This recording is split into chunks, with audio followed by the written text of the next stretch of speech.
I'd like to explain the miscellaneous configuration screen. If you go into config, you end up at the miscellaneous config screen.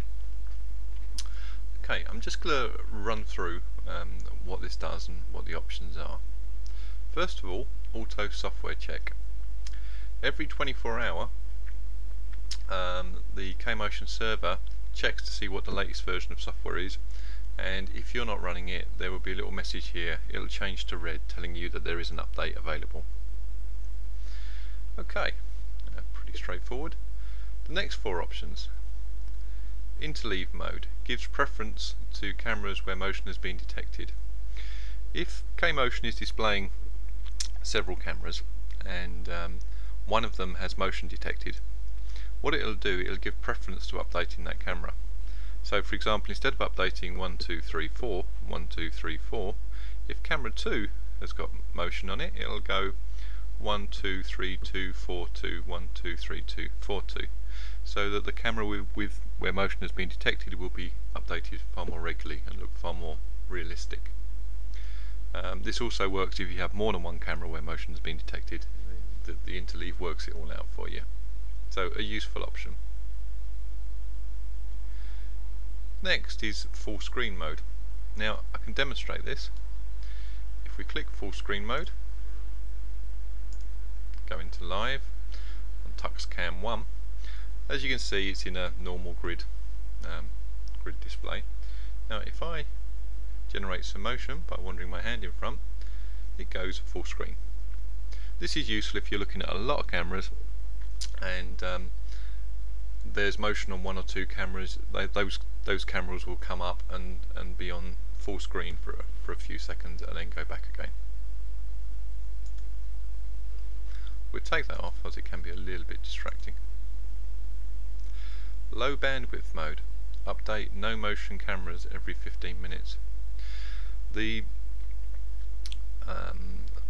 Kmotion program in the browser polls the server very regularly to say, hey, what's happening?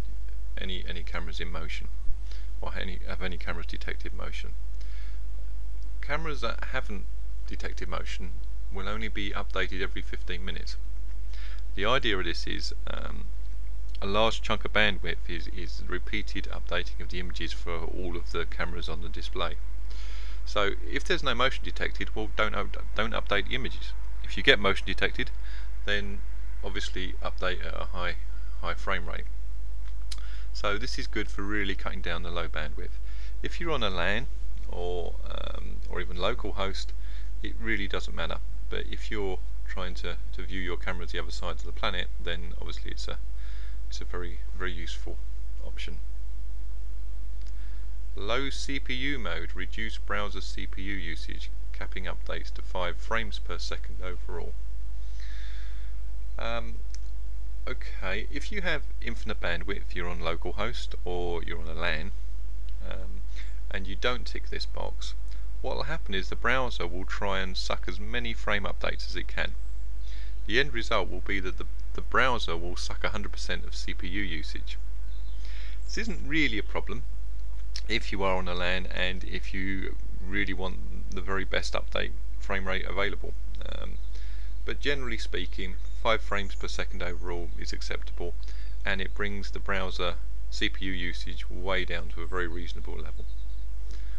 But you can play around with these to your heart's content. Next is a whole bunch of options which effectively disable the buttons over here.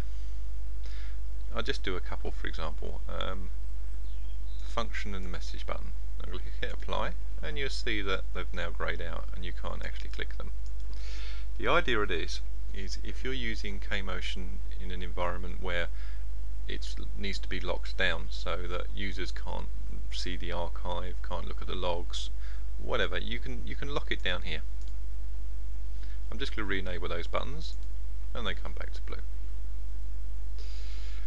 Okay, we're going to skip the next option. I'll come back to that in a second, and we can go straight to enable security login screen. Right, locking down buttons isn't a lot of use if you can go straight into config and you can unlock them.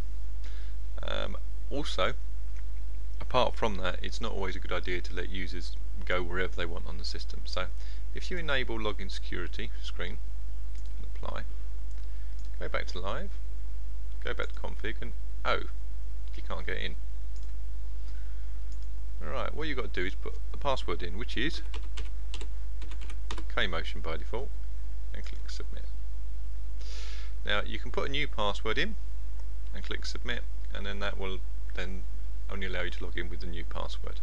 I'm going to disable that because it's a bit of a problem when you're doing screencasts. Lastly, moving back up, save the current display select configuration and current style as defaults. This is really useful. Let me go into live mode. Alright, you can, as previously shown in other videos, you can change the background colour, and you can change what cameras are displayed in which slots. You can do all sorts of things. What'll happen is if you go into config and you click save the current display select configuration and current style as defaults, and then you click apply, when you next log in, this will be your default screen, this will be your default colour. These additional tuxes will be here again. So you set everything up the way you want it. You then go into config, save that, apply, bam, it's done. So from now on, that's your default login screen after you've logged in. God, I'm rambling today. Okay, right, thank you very much.